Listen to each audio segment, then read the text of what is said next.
ఆంధ్రప్రదేశ్లో ఆరోగ్య సురక్ష అన్న పేరుతో గ్రామీణ ప్రాంతాల్లో ప్రతి కుటుంబం దగ్గరికి వెళ్ళే ఏర్పాటు చేసి ప్రతి గ్రామానికి ఆరోగ్య కార్యకర్తలను పంపించి ఒక స్క్రీనింగ్ చేయడం, ఒక బేస్ లైన్ అక్కడ ప్రస్తుతం ఆరోగ్యం ఎట్లా ఉంది చేయడం, దాని మొత్తాన్ని కూడా హెల్త్ రికార్డ్స్ని డిజిటైజ్ చేయడం ఆ ప్రయత్నం జరుగుతోంది. ఆరోగ్య రంగంలో ఏ శ్రద్ధ చూపెట్టినా కూడా మనం దాన్ని ఆహ్వానించాలి. వివిధ రాష్ట్రాల్లో గత 10, 15, 20 సంవత్సరాలుగా కొంత ప్రయత్నం ఆరోగ్యమే జరుగుతోంది. తెలుగునాట రాజశేఖర రెడ్డి గారి కాలంలో ఆరోగ్యశ్రీ కావచ్చు, అలాగే ఇప్పుడు ఈ ఆరోగ్య సురక్ష కావచ్చు, ఏదో రూపంలో అధ్వాన్నంగా ఉన్న ఆరోగ్య వ్యవస్థలో కోటాను కోట్ల మంది ఈ దేశంలో పేదరికంలోకి పెడుతున్నారు అనారోగ్య కారణంగా, ఆరోగ్య ఖర్చుల కారణంగా, ఆరోగ్యం అందని కారణంగా. అలాంటి దేశంలో ఆరోగ్యం మీద శ్రద్ధ పెడితే దాన్ని మనం ఆహ్వానించాలి. అందున మనకి దీర్ఘకాల వ్యాధులు కేవలం ఇన్ఫెక్షన్లే కాకుండా, అంటువ్యాధులే కాకుండా, బీపీ కావచ్చు, డయాబెటీస్ కావచ్చు, లేకపోతే గుండె జబ్బు కావచ్చు, మూత్రపిండాల వ్యాధులు కావచ్చు, ఇలాంటివి బాగా పెరుగుతున్నాయి. ఎందుకంటే ఎప్పుడైతే సగటు వయసు పెరుగుతుందో, జీవనశైలి మారుతోందో, దీర్ఘకాల వ్యాధులు పెరుగుతున్నాయి. దానివల్ల వచ్చే పర్యవసానాలు ఉంటున్నాయి. కాబట్టి ఈ స్క్రీనింగ్ చేయడం కానీ, ప్రజలకు అందుబాటులో ఉండటం కానీ, హెల్త్ రికార్డ్స్ని తయారు చేయడం కానీ ఒక ఎక్సర్సైజ్గా మంచిదే.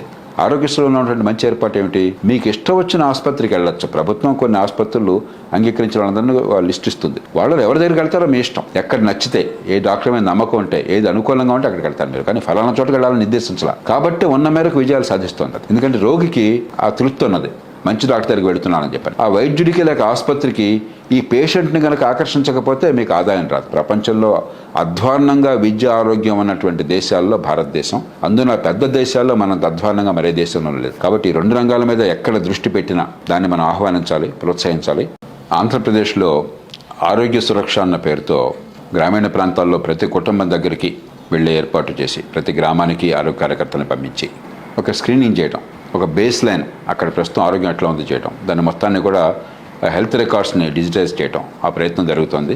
ఆరోగ్య రంగంలో ఏ శ్రద్ధ చూపెట్టినా కూడా మనం దాన్ని ఆహ్వానించాలి. వివిధ రాష్ట్రాల్లో గత 10, 15, 20 సంవత్సరాలుగా కొంత ప్రయత్నం ఆరోగ్యమే జరుగుతోంది. తెలుగునాట రాజశేఖర రెడ్డి గారి కాలంలో ఆరోగ్యశ్రీ కావచ్చు, అలాగే ఇప్పుడు ఈ ఆరోగ్య సురక్ష కావచ్చు, ఏదో రూపంలో అధ్వాన్నంగా ఉన్న ఆరోగ్య వ్యవస్థలో కోటాను కోట్ల మంది ఈ దేశంలో పేదరికంలోకి పెడుతున్నారు అనారోగ్య కారణంగా, ఆరోగ్య ఖర్చుల కారణంగా, ఆరోగ్యం అందని కారణంగా. అలాంటి దేశంలో ఆరోగ్యం మీద శ్రద్ధ పెడితే దాన్ని మనం ఆహ్వానించాలి. అందున మనకి దీర్ఘకాల వ్యాధులు కేవలం ఇన్ఫెక్షన్లే కాకుండా, అంటువ్యాధులే కాకుండా, బీపీ కావచ్చు, డయాబెటీస్ కావచ్చు, లేకపోతే గుండె జబ్బు కావచ్చు, మూత్రపిండాల వ్యాధులు కావచ్చు, ఇలాంటివి బాగా పెరుగుతున్నాయి. ఎందుకంటే ఎప్పుడైతే సగటు వయసు పెరుగుతుందో, జీవనశైలి మారుతోందో, దీర్ఘకాల వ్యాధులు పెరుగుతున్నాయి. దానివల్ల వచ్చే పర్యవసానాలు ఉంటున్నాయి. కాబట్టి ఈ స్క్రీనింగ్ చేయడం కానీ, ప్రజలకు అందుబాటులో